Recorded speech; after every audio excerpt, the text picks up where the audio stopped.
because they also reported their earnings. Mr. Satyanarayana Raju, the MD and CEO at Canara Bank, is joining us on the show.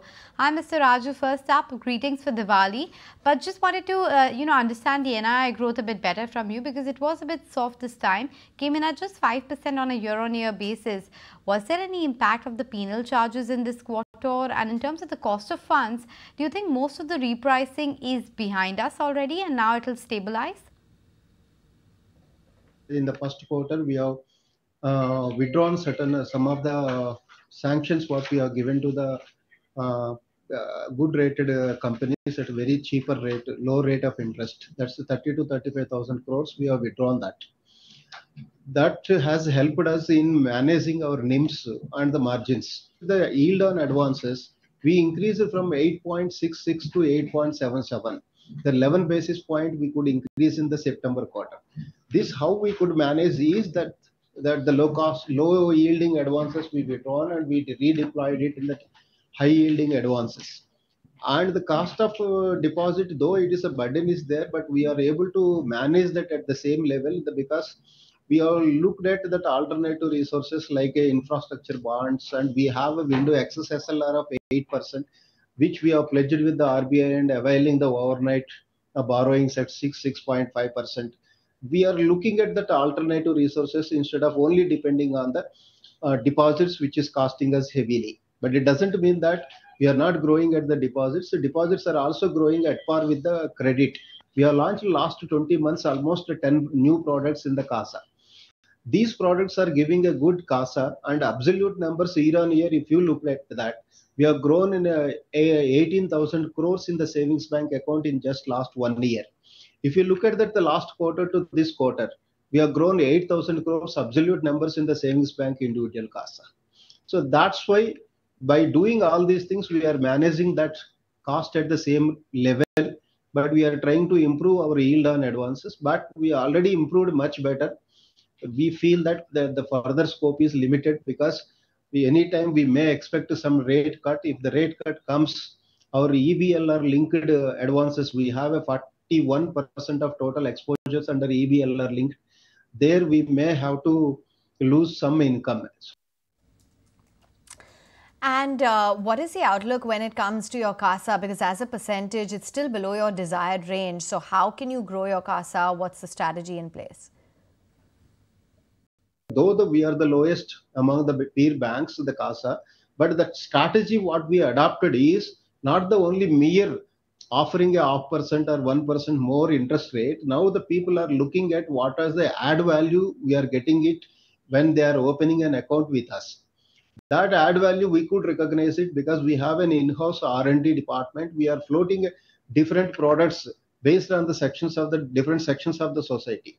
We have created a Canara Aspire for students which are aged between the 17 to 28. It's launched in this current month itself. Already we onboarded more than 1 lakh students on that. And the last April, we launched one more product, that is Canara Angel, targeting for the women customers. Last year also, we have actually launched premium payroll packages, select for non-salaried class. And retirees also we have launched one more product. All these products together, we got almost 16,000 crores new CASA in these new enrollments. That's the way we are focusing on that. And we are in the right direction. That's why we are able to almost all together these 10 products, we have onboarded almost 17 lakh new customers.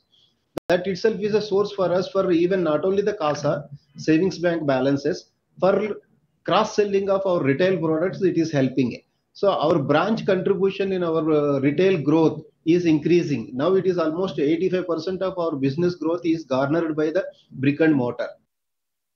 Right. So in terms of asset quality, your NPAs in the MSME segment are high. The market is already seeing stress in unsecured book and MFIs. Do you have any exposure to these segments? First, let me speak about that MFI. In our Canara Bank, there is a policy restriction for lending to the MFIs, a board level restriction we brought it, and the bank cannot lend to any single MFI beyond 40 crores. So our restriction was there in the MFI because we have predicted in the last 1.5 year, 2 years back itself, there will be a stress in this. That's why this inbuilt restrictions we brought it. With that, our last 1 year back, our outstanding for MFI was around 650 crores, which it has come down for after 1 year. It is a 380 crores, almost 50%. It has come down. So our total exposure to MFIs is only a 350 to 380 crores, which is well within our control. The second one is personal loans. The personal loans also, our total personal loans under retail segment is 18,000 crores. Out of that, 12,000 crores are from the salaried class or the pensioners who draw their salaries and the pensions through our bank. We don't sanction or disperse any personal loan to the non-customers or even a customers without the salary or without the pension. Non-salaried class or non-pensioners won't get any clean loan in our bank. So that way, that is our repayment issue, cash flows are secured, and we don't see any stress in there. The remaining 6,000 crores is unsecured educational loans. There little bit will be there, but it's well within that our appetite. We don't see any abnormality on that. So overall, whatever the industry is there, that is in educational loan to slippages, that much only. Finally, if you look at that, our retail NPA is only a 1.06%, and other personal loans where our percentage of NPA is only 0.50. Point taken, but Mr. Raju, could you clarify as to why you have decided to slow down on the gold loans to the agri sector? Because we are already reached to certain stage that our portfolio became 1,65,000 crores. When we have grown last 3 years, we have grown almost at a 30% growth rate. So it is the time we felt that to safeguard the portfolio, to build that portfolio organically and healthily, we thought that we have to take certain decisions at that level to in line with the regulator expectations.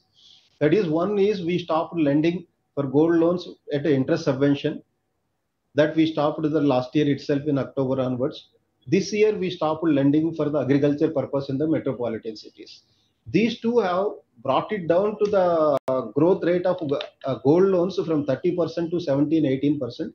But still we believe that 17-18% is a good growth in the gold loan. That is the way we can control that portfolio. Otherwise, we being the biggest, having a portfolio, gold loan portfolio, we should be cautious. That is the only cautious approach. And your CD ratio has increased to 75%. You still have enough headroom to grow, but going forward, do you intend to increase this to support your net interest margins? Any level that you're thinking of internally? No, actually, we want to maintain 1 or 2% above or below that 75%. So we could achieve that 75%. We have, if you consider the CRR, SLR together 22% is, if you consider it, 77.5% is an ideal. And if possibility is there, we may move towards that 77%. Otherwise, we will be comfortable at 75 to 76. Appreciate your time. Thank you so very much for joining in and giving us an all-round view on Canada.